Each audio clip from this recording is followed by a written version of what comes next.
Hi, today we'll be looking at another of my favorite Star Wars novels. This one is called Darth Maul Shadowhunter. Now, I just want to say real quick that, or real quickly, whatever, that you should never let a critic influence your decision of whether or not to read a book. You should really check it out for yourself before you make a judgment. And the only reason I'm bringing that up on this particular review is because this book, I really love it, and it got overwhelmingly bad reviews. So, yeah, I just really disagree with a lot of what was said about the book. So I really encourage you all to go out and read it and then come to a conclusion. Don't go by all the reviewers. Thank you. Alright, so what makes this book fantastic? Well, if you want a book that provides you with gripping chase scenes, lightsaber duels, realistic characters, overviews of both the Jedi and Sith orders, sarcastic droids, intellectually elaborate twists, and an in-depth look at the planet-sized city of Coruscant, well, then this is the perfect book for you. Please don't let a bad review deter you from reading this book. Give it a shot. Alright, so now it's time to get to the actual review. The backstory is that this book takes place almost immediately prior to the events of Episode 1. The book centers itself around a betrayal that occurs in the midst of the Trade Federation leaders just as the Sith Lord, Darth Sidious, prepares to have them invade Naboo.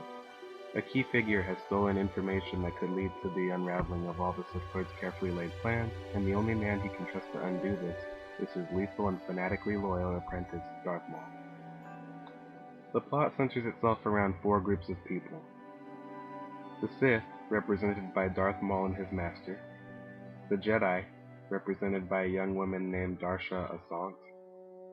The Trade Federation, represented by Viceroy Newt Gunray and a bounty hunter named Maui Lin. And a dubious pair of friends known as Lorne Pavin and I5YQ. So let's get into it. The Trade Federation has a known traitor.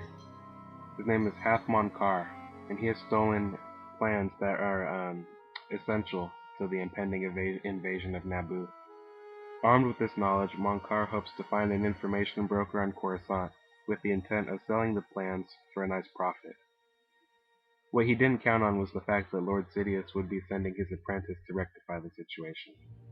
In an act of desperation to avoid Darth Sidious's wrath for failure, the Trade Federation turns to a bounty hunter named Maui Lin to track down Hathmon Kar before Darth Maul can expose his treachery. Meanwhile, Darsha Asant, a young Padawan learner at the Jedi Temple, is given her final assignment by the Jedi Council. These are her Jedi trials, and she hopes to attain the rank of Jedi Knight by completing these. Unfortunately, all does not go as planned, and she finds herself in a seedy, unsafe part of Coruscant, alone and inexperienced. As all of this is going on, Lorne Pavin, an information broker on Coruscant, and his very unique protocol droid have a meeting with Hathmon Kar with the intention of turning a nice profit themselves, only to get sucked into the chase after witnessing the return of the supposedly extinct Sith. Along the way, they bump into Darsha Asant and the young Padawan learner, and now Darth Maul's task is twofold. He must prevent the invasion of Naboo from being anticipated, and even more importantly, he must kill the Jedi before she can alert her masters of the Sith's return. The story is an unending chase, with more twists and turns than you can shake a lightsaber at. The heroic characters are all likable and well put together, given that they were created for the book and not taken from the movies. The world of Coruscant itself has never been given such rich exposition and exploration as it did in this book, and so the details are all very much appreciated. The writing really breathes life into every environment, from whether you're at the Jedi Temple or on Darth Maul's ship as he enters the atmosphere, or in the subterranean depths of the planet, or in, one of the sky cars in the traffic or a bar. Everything just seems so realistic. The writing of the environment, it reminds me of Steinbeck. It's just so detailed with where you are. You can clearly picture everything about the settings and environment. Everything from slum life to politics to bank fraud and air traffic is discussed in this book, and it really makes Coruscant feel all the more real. Lorne Pavin will be loved by anyone who enjoys the character Han Solo, and he has a very interesting history with the Jedi Order, which is explained bit by bit as the plot progresses.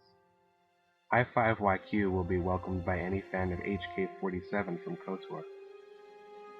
He is a protocol droid that has been outfitted with several weapons, and he has a personality of an actual, well, a person. He is sarcastic and witty and quite original due to the fact that his emotion inhibitor has been deactivated. So he's not subservient like most droids. He's very much humanistic in his actions. There are only two major criticisms that I have with this novel. The first one is more of a problem, so let's get that out of the way.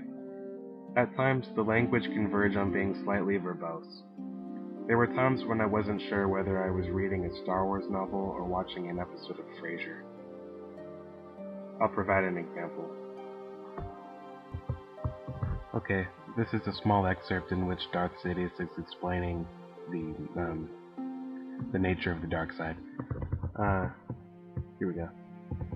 The few pens and scholars who even knew the name thought that the Sith were the dark side of the Jedi Knights. This was, of course, far too simplistic in evaluation. It was true that they had embraced the teachings of a group of rogue Jedi thousands of years ago, but they had taken that knowledge and philosophy far beyond the insular didacticism they had been given to start with. It was easy and convenient as well to demarcate the concept of the Force into light and dark. Indeed, even Darth Sidious had used such notions of duality in the training of his disciple. I mean, it's a little bit too flowery, a little too Shakespearean almost, like they're trying to, like by virtue of using these words that they expect you to be entertained, and that's just not, it sort of takes you out of the moment at times, I find. I remember in one chapter, Darth Maul refers to the traitor Half Monkar as a tergiversator, and later as a traitor. So it's inconsistent with their vocabulary. It's a little odd, and I just find it's a little bit misplaced. Now, the second major criticism I have with this book, I call it major, but I'm not sure it is. It's sort of the same thing that I guess could be said of any prequel.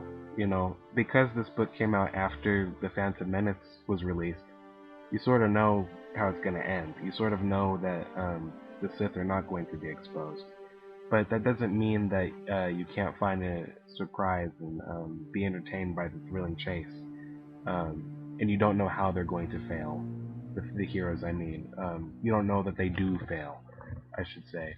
Yeah, I'm not giving it away or anything, but it's sort of like saying, well, I'm watching the prequel Star Wars trilogy now, and I know that somehow Anakin will become Darth Vader, but I don't know how yet. So let's see.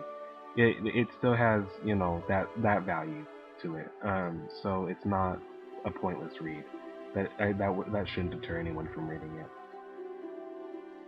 All in all, this book was fantastic. It's a fun read, and it sheds light on one of the more mysterious characters from the films.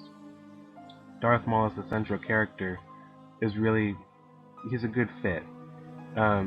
His sort of one-track mind and explanation for his hate for the Jedi and just anyone who's not a Sith in general, it's explained well, and you understand more about him without his entire history being fleshed out either. So he still has that interesting sort of mystique behind him that he had from the films, and I sort of like that. I really like characters whose entire backstory haven't been, totally exposed. It leaves a nice, it's satisfying.